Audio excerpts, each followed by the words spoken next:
Good morning, my friends. Whether you're watching us live or in playback or listening on the podcast, my name is Brenda Meller, and this is my series, which I call Enthusiastically Self-Employed. And I'm delighted that you're here with us today. Could you do me a favor? If you're watching us live on video right now, could you drop a comment below? That helps us to know that the feed is actually picking up. And it's kind of like the mic tap. If we were in person, I would tap the mic and I would say, hey, can you guys hear me in the back? And you would wave your hand or something on there. So if you could drop a comment below that, let us know that the live feed is picking up on LinkedIn and on YouTube. Facebook is giving me a little error message right now, Kendra. It's saying, hey, we dropped the baton. We're not picking up your feed, but we'll drop a YouTube link later to catch the Facebook folks. And we'll make it happen. We're professionals, right? We do these things all the time. Just make it work. Exactly. Well, I'm delighted to be here today to talking to my friend, Kendra Corman. And I'm actually following in the footsteps of you, Kendra, as you have launched your podcast. I think it was last year. And I launched mine earlier this year. And I'm super excited because we're going to be here today talking about tips for podcasting. And before we jump into this conversation, Kendra, there might be some folks that are watching that don't know you. I haven't connected with you yet. So if you could give us a little bit of an introduction of yourself, tell us a little bit about who you are, what you do, and who you help, if you could.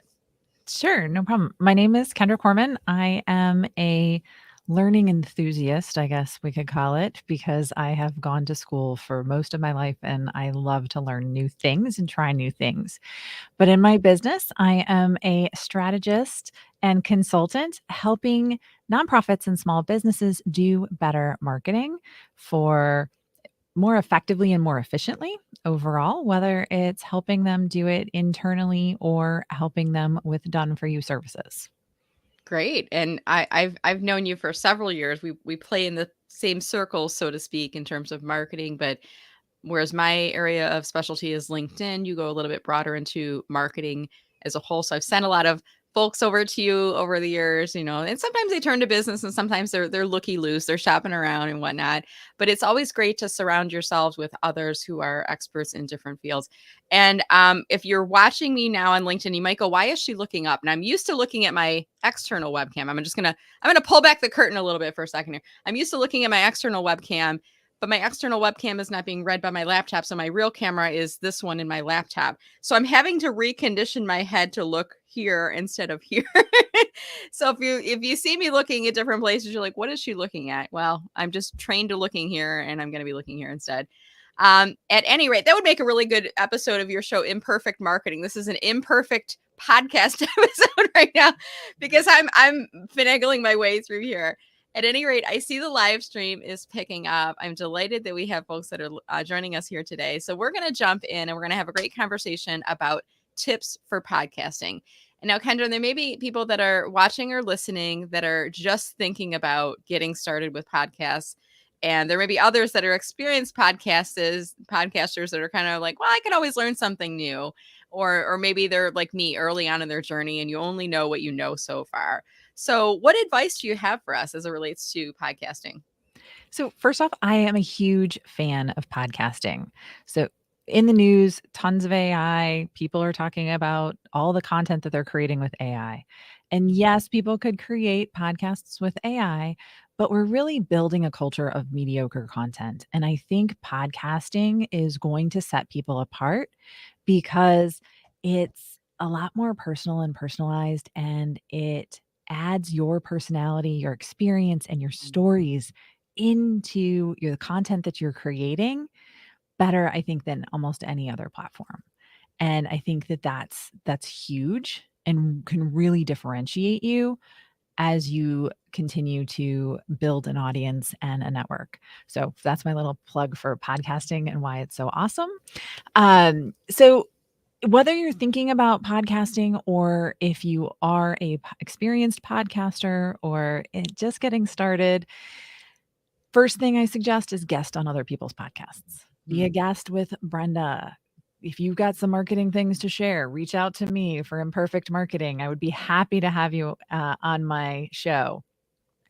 If you guest on other people's podcasts, it expands your reach.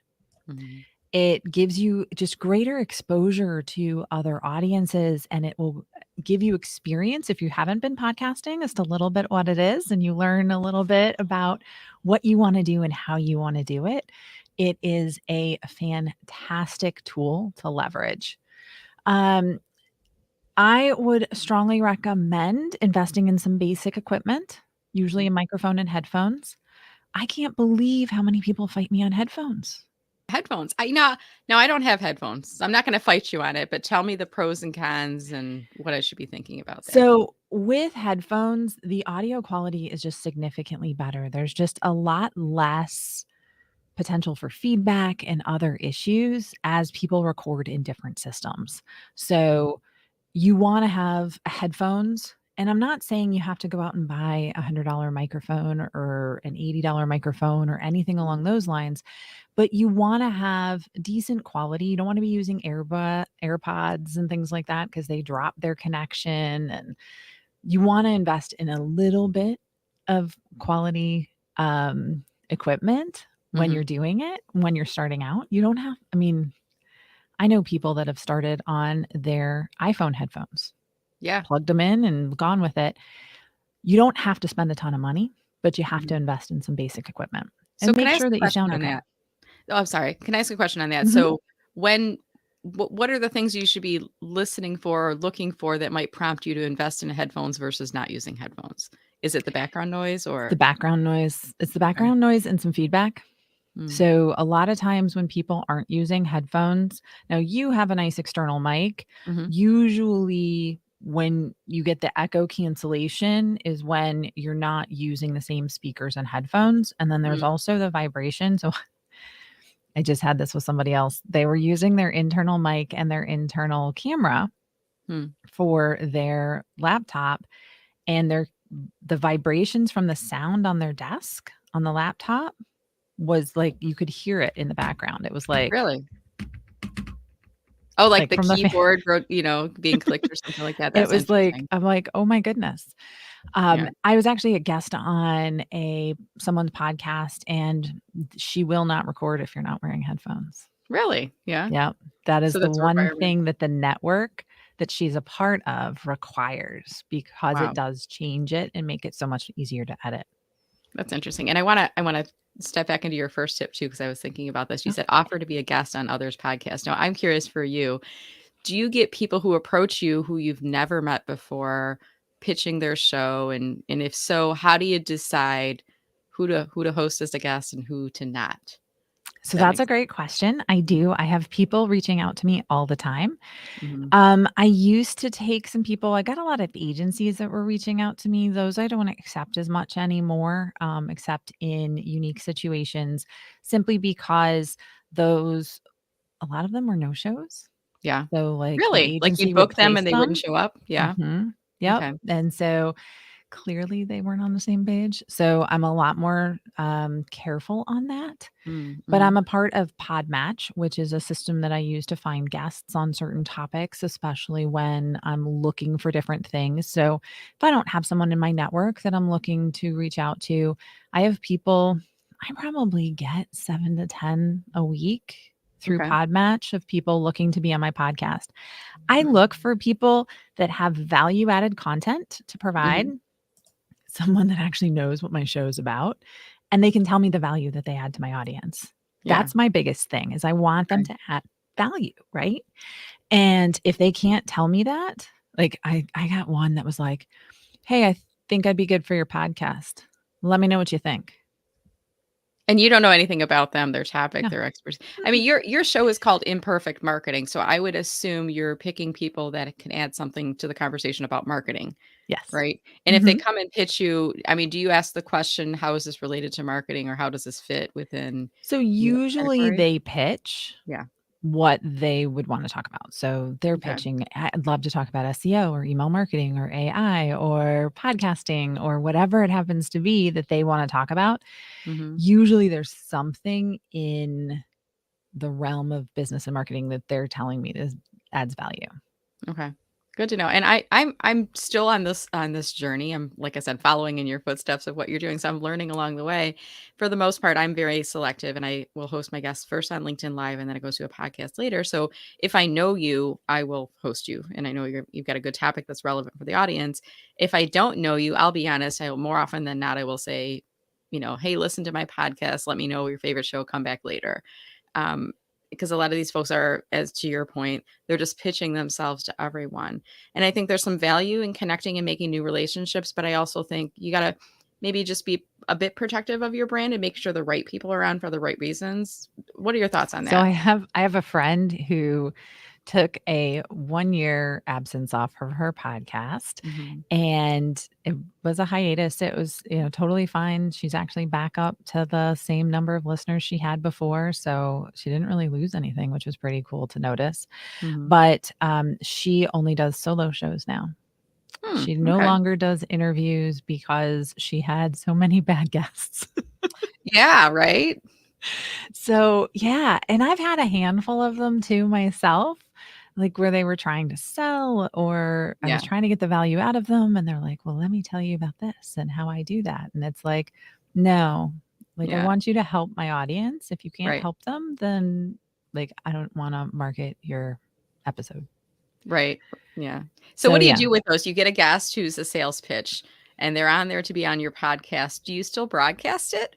Do you scrap the show? Do you edit that out? What do you do? So, I've edited them down, and Okay. they end up being like 10 minutes, Mhm. where I've tried to edit down as much as I can of the sales pitch on Okay. them. I don't send it out in my email newsletter. I really downplay it on I don't really promote it much on social media. I'll Mm. promote my solo shows, which I do. I release twice a week, which Okay. is a little crazy. I release on Tuesday mornings my solo shows, and then on Thursdays are my interview episodes. Okay. So, All right, good. And you, since you're talking about solo shows versus interview episodes, in your experience, pros and cons, and what should we be thinking about there? so I love hosting interviews Mhm. because it really helps your reach, especially when you're starting out, because they're going to share it out to their networks. So you Mm. get a lot more people listening and a lot more people engaging and finding you quicker. They can also help you by doing reviews and things like that.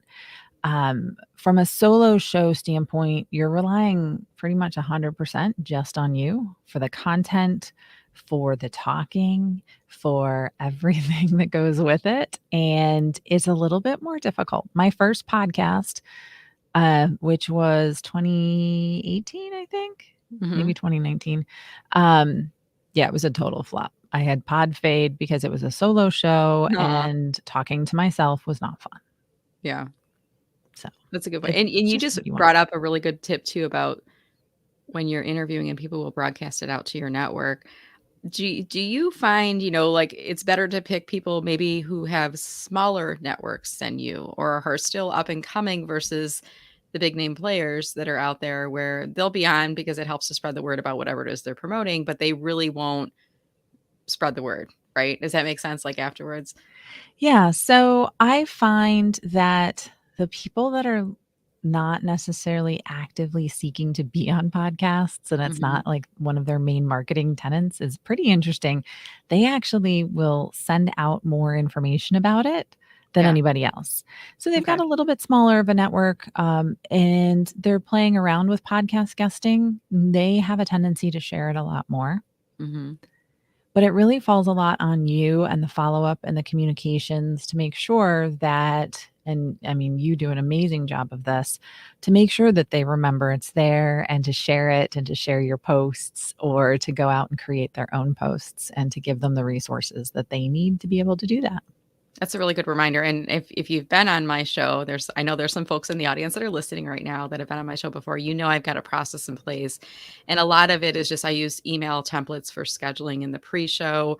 A few days before, up to a week before, I do like an email saying, "Hey, here's the links online for social media if you wanna comment or share."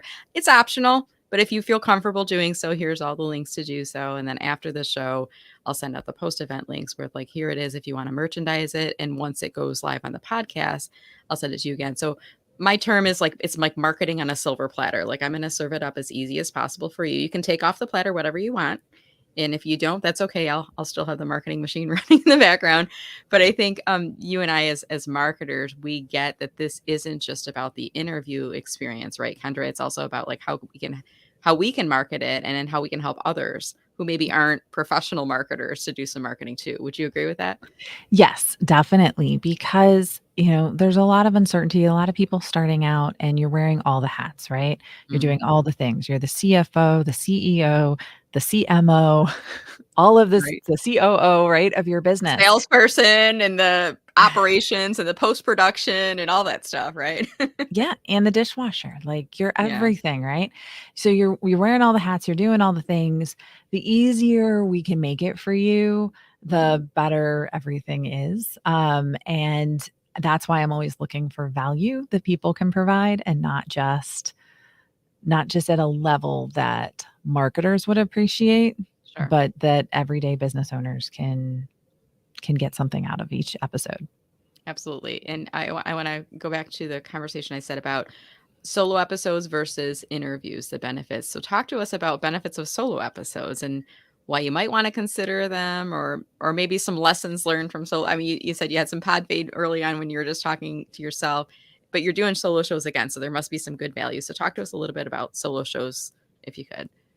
So with solo shows, you know the content. Mhm. You know that the person on that episode is gonna be good because it's you. It takes a little bit longer, right, to Mhm. script out your show potentially and carry more of the content, Mhm. and come up with the ideas, but for the most part, you don't have to rely on anybody else. True. You don't When I was starting the podcast last year, when I was working on the interview episodes, I was running into people canceling, Mm. and it was like, "Shoot, that was this week's episode." Right? So I had some special highlights that I recorded and did a couple solo shows, and that was code for somebody canceled on Kendra last minute. I now record 2 months in advance, but Do you it's really? Yeah. mhm. Yeah, I was recording yesterday. Yesterday was my podcast recording Monday, and I recorded 5 shows that will be releasing in October. That's great, So, and yeah. I sent you an email yesterday, and I got the out of office, "Hey, I'm recording," which is actually that's another marketing technique of when you do your podcast recording days, you're telling your guests, "Hey, I'm recording my podcast, and I know about your show," but there might be others go, "Oh, I didn't know she had a podcast," and then they're looking it up in the meantime, right? Yeah, leveraging your out of office can be really, really handy. Yeah, I like It's those like a little bit like how you leverage the messenger away in message thing. the Yeah, I away love them. message in LinkedIn. You can Mhm. do that with leverage your out of office too. Yeah, it's a brilliant tip. So you said in the solo shows, are you scripting? Are you doing bullet points? What's your preference there? So I prefer to do bullet points. I Mm, don't prefer to script. I used to script and I actually really enjoyed scripting mhm. because I could just read it. And then I realized that everybody is doing video. And Yeah. well, you can't really do video and sit here and read. Read your stuff, yeah. So, Mhm. so now I just do bullet points and work through it that way. Okay, good. And I've tried some different approaches too, and, I'm still kind of I'm doing more interviews than I am doing solo shows, but I'm trying to do more solo topics, but I find, like, I really do enjoy the interviews, and it's work, but it feels to me like it's not as much work as putting together a solo show, but I have ideas all the time. I wish there was a way when I was walking the dog that I could record a podcast, because then I've got, like, 20 minutes 3 to 4 times a day to do it, but the audio quality wouldn't be good. So, usually, I'm jotting notes in my phone about topic, and then it's scheduling those in. An earlier point you made was that you do 2 shows a week. Is that a frequency that you would recommend? Is No. that just a personal preference? Tell us about that. No, so I definitely wouldn't recommend it. The average podcast actually goes less than once every 10 days. So they're Okay, going about once every 2 weeks. okay. I recommend coming up with a frequency that works for you. Mhm, I like doing short little tips. I've got a lot of people that listen just to the Imperfect Marketing Briefs, which are my mhm. solo shows, which are less than 15 minutes. Okay. And sometimes they're less than 5 minutes. It's just a Hmm, marketing tip or insight or information just to really help people with something quick to think about. So if they're driving to their doctor's appointment or something along those lines, it's a Mhm. 15-minute car ride for a lot of my listeners. And so they're actually able to consume that in that short car ride. And I find that a lot of people really like those shorter tips. And it keeps the pressure off of me to have to do too much that's too long. Yeah. Um, but yeah, so I think overall, the solo shows is whether or not you want, because if you don't want to deal with guests, you don't want to research, if you Mhm. don't need their reach, you can build a show just on you. Mhm. And it's totally possible. Yeah. And I like how you said they can be shorter shows because sometimes when we think about like what's the average length of a podcast, I think a lot of the ones that I listen to are 20-minute or 30-minute, sometimes 40-minute, sometimes 60-minute shows. They're longer segments. And that to me feels really like climbing a mountain. Like, how do I come up with 30 minutes of content with just me speaking? But I love that you're giving us permission to make it a 5-minute or a 10-minute or a 15-minute segment. And I hear what you're saying. Like sometimes it's nice to listen to a podcast and go, oh, that's it. That was nice. I didn't have to sit through and miss half of it because I got to the doctor's appointment, right? It's a Yep. shorter show. Yeah. Yeah. And I would say, again, the frequency that you want to do and the episodes you want to do is whatever you can maintain Mhm. because it's all about maintaining Yeah. and consistency. Yeah. Because if you can't be consistent, then don't bother. And you It's not talked going to about help. that term earlier, pod fade. What is that? Let's talk a little bit about pod fade and what we should be aware of to avoid it, perhaps. So, a lot of people talk about pod fade. It is when a podcaster records 6, 8, 10 episodes and then never shows back up again. That's it. So, a lot of podcasts are victims of pod fade and they go away, never to be seen again because the host didn't have enough content or didn't plan enough out or just was trying to do something unreasonable, got frustrated, and stopped. Mm-hmm. And it sounds like a good idea in the beginning and you get really enthusiastic about it and then you realize, hey, it's actually some work and it's not just the scheduling of the time and it's not just the producing of the content and it's not just the post production, it's all the stuff that needs to get done. And then by the way, after you publish it, you can't just set it and forget it. You got to market it, right? You got to get out there and do some additional work. So it sounds like a great idea in the beginning. And then once you get through your first few shows, you're realizing, hey, this is taking some work. And then maybe you're looking at the ROI. What am I getting as a result of this? And how do I tie the podcast to my business? Now you're a year and a half in for your podcast. Mhm. So are you starting to see the business benefits of it yet Yes. in terms of and talk to me about that because I'm still Yes. new. I'm like Okay. I'm and I've heard from people like give it 6 months, give it a year, and I'm like okay, and I'm okay with doing it because it's like an extension of whatever I'm already doing right now. But when can folks start to see the business benefits, or what are you doing to start to tie it back to bringing in new business for you? So for me, I started seeing measurable results about 9 months in, Mm-hmm. partially because I was, like, half-assing the marketing piece of it. But, Well, God, that's a do good as I point, say, though. not as You're I do. learning as you're Mhm. going, and the marketing was an important part of that, right? Yeah. So Okay. it took me about 9 months.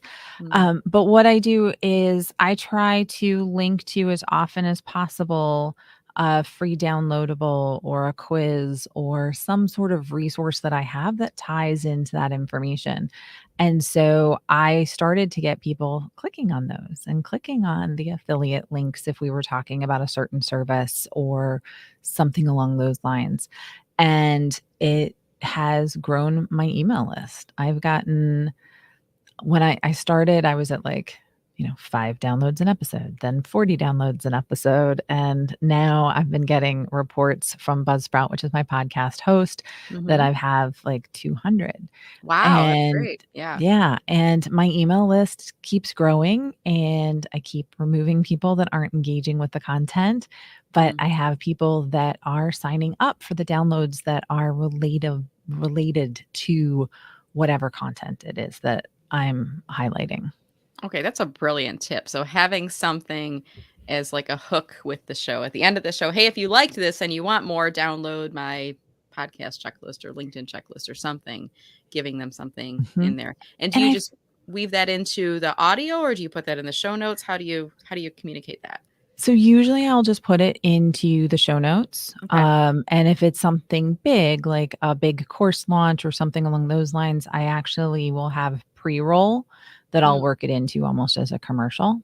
okay. And then sometimes even with like the affiliate links, work it into as a commercial or something along those lines Mm. so that people can see and hear a plug for it. Okay, that is a brilliant tip. So this was something you kind of figured out 9 months in. You started weaving this in. Now your podcasts are getting sounds like really good listenership even at launch. You're doing some marketing efforts and things like that behind them. If you were to look back at yourself, when you first started your podcast, what other advice would you give to yourself about starting a podcast and what you need to do to be successful? So, the podcast you start is not the podcast you're going to have after a handful of episodes. You're going to get better. So, you want to make sure that you're patient with yourself. You want to make sure that you start with a plan. That Mhm. was huge because the first time I didn't really have a plan. I just wanted to like do a podcast because I was working on it for some of my clients. And I was like, all right, well, then I need to do this. It wasn't a passion for me. And that's really important. You have to want to do it. And Mhm. if you do, and you have a plan and you have a topic and you have information to share with people, then it is just so powerful. But you need to be patient. You need to have that plan and you need to be consistent. I would Yeah. say I was consistent. Um, that wasn't an issue for this time, but I didn't tell some guests when their stuff went live. I didn't follow up right before the episode, so I had some additional no-shows. So a lot of that process stuff really fell through the cracks in the beginning, Mhm. and I was very templated. I didn't have a conversation, and Mhm. that was a big struggle for me. That's a really good point too.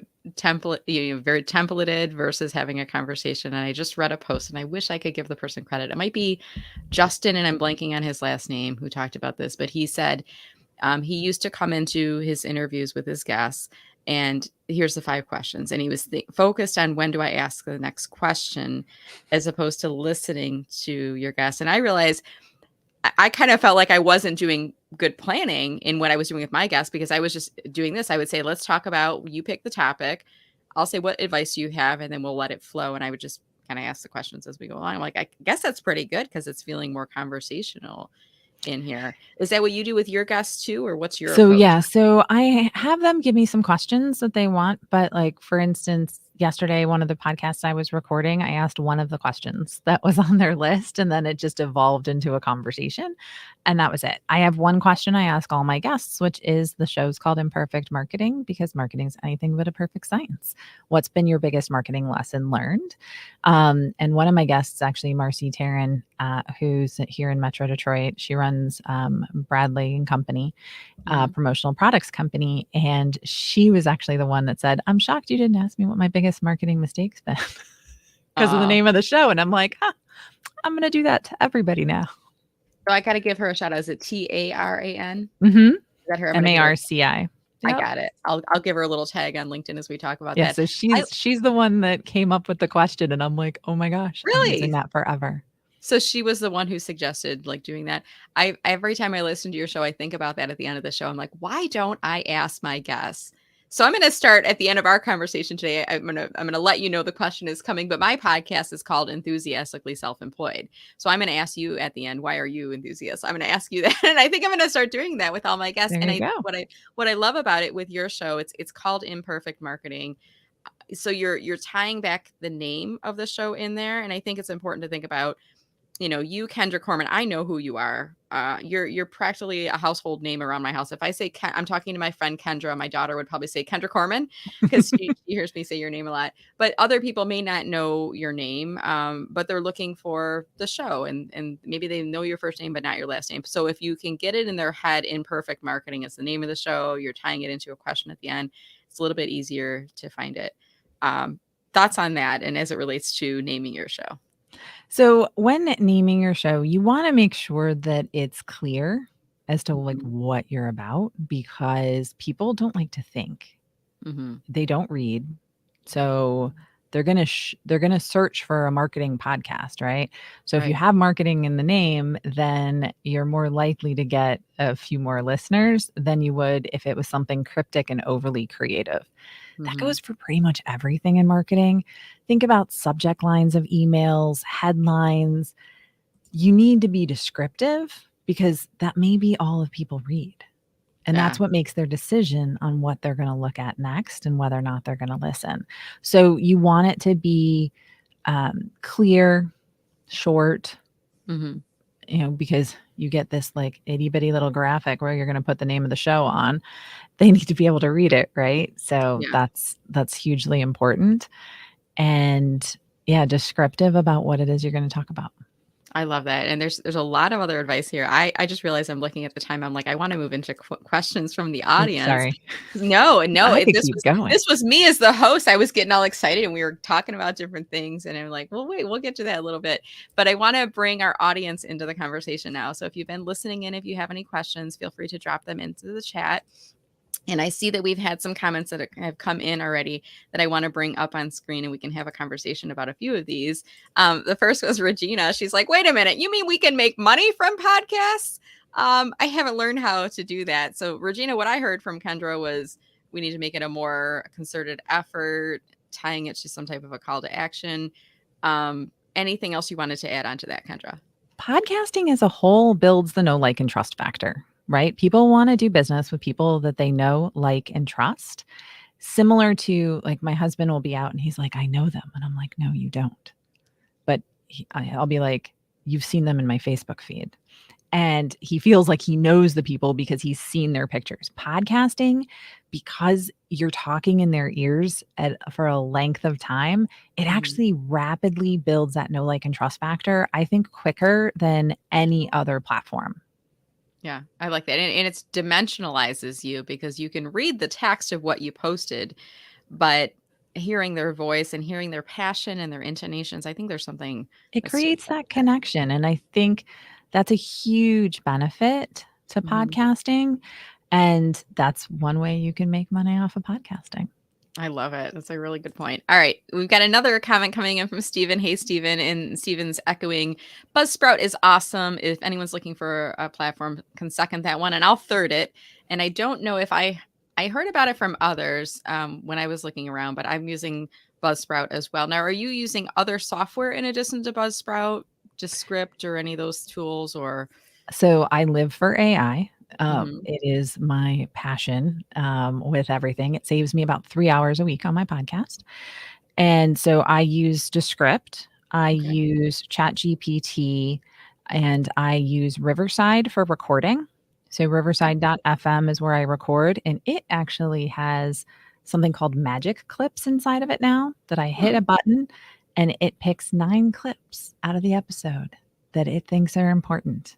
Oh, Sometimes that's both. nice. So you don't have to work too hard to find the clips because that's I now assign this to my intern, Julia. She goes through and I said, pick anything that, just make sure we're talking about tips for podcasting. So it should be Kendra talking for 15 to 30 seconds and it can be any tip that you want. But I love that maybe we could have the technology do this for us, right? Yes, definitely. And you can put your Buzzsprout link into the notes and the messages and the comments of this video, Hmm. and then you get $25 off if people sign up for a paid plan at Buzzsprout too. Absolutely. And I love affiliate links. I had somebody stumble upon one of mine for another service, and I'm getting a $750 bonus for this person. And this isn't Buzzsprout, it's a different service. But I was like, where did you find me? And this is like a pro tip. She Googled the name of the service and coupon offers, and my webpage came up because at the top of my webpage, I described these are my discount and coupon offers for different services. I love affiliate links. Yeah, absolutely. And it sounds like you're an affiliate promoter. I don't want to say user because it sounds like a negative thing, but you believe in the power of affiliate links as well.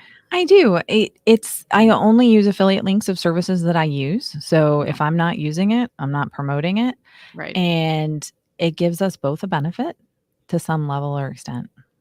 Yeah, I love it. Great. So I see another comment coming in from Cher Jones. Hey Cher, how are you doing? Cher, you were the person I used to listen to your LinkedIn lives all the time before I started really getting active. And she's always got really great advice. And Cher is saying she loves the advice that you're sharing here today, Kendra. You have to protect your relationship with your audience. They trust you. Any thoughts or comments on that? Yeah, I mean, again, you wanna build a know, like, and trust factor with them. You cannot Your audience is everything. Mhm. Otherwise, you're just paying money to host a podcast and talk to yourself. Right? And then you'll have pod fade, as we learned about today. You'll go, I don't know if I'm liking this quite as much as I thought. Um, Exactly. we have some folks that are watching that are very new to podcasting, like Trudy. And thank you so much, Trudy, for watching us today here.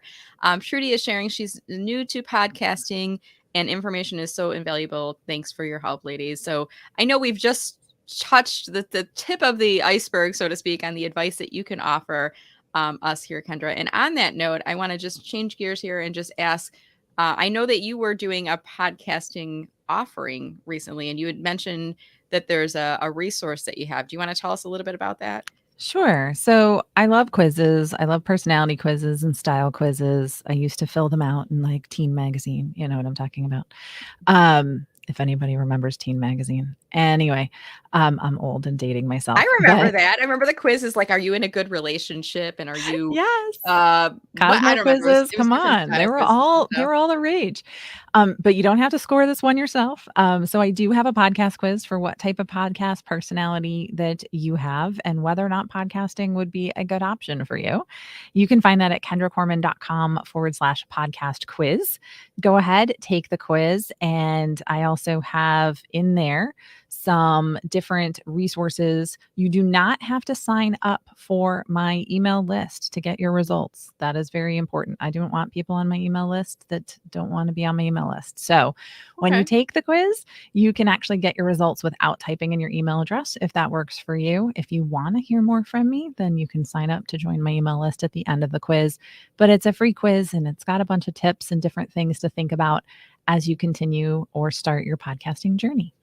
So that's like a whole other show right there too, where you're providing a freebie but not requiring them to opt in. So I'm going to reserve that for another show for another day because I want to hear a little bit more about that. But I did pop the link into the chat on LinkedIn. If you're interested in reading that, I'll put that in the show notes for folks later. But it's kendracorman.com, CORMAN.com/podcast quiz, all one word for folks that might want to check out that additional resource. And while we're on the subject of things that you offer, like tell us a little bit. There might be someone who's listening to the show here today who's interested in working with you and getting your support. So could you summarize uh, the offerings that you have, products and services that you do? Yeah. So my big focus is helping people do better marketing more efficiently on their own or working with their team to help them get their team up to snuff. So I have our VIP days, which are full day sessions where we build out your marketing strategy that you can execute. I work with people. I have an email marketing course that I work with to help people grow their list. I also have a podcasting course that is a self study course. And if anybody wants a super good discount, you can do kendracorman.com/Brenda just for your Ooh, listeners. I did a nice. Brenda yesterday. I was like, okay, I'm going to do this.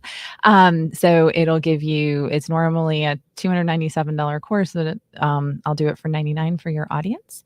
So Nice. anybody types that in, they'll get the special offer, which is the lowest price there. It's a brand new release that I launched a couple weeks ago. And so I'm still working on some of the additional resources and tutorials, but I'm showing people how to leverage AI, showing them behind the scenes, me editing my podcast, and how I'm leveraging AI to make it faster and more efficient. I love it. That's such a great thing. And in addition to going to your website, kendracorman.com/Brenda, I love that you created that. It makes me want to share it. I'm going to share it in the show notes. Absolutely. But in addition to that, I know that you're also on LinkedIn. I'm going to pull up your URL and then I'm going to share your profile up on screen here as I'm doing that.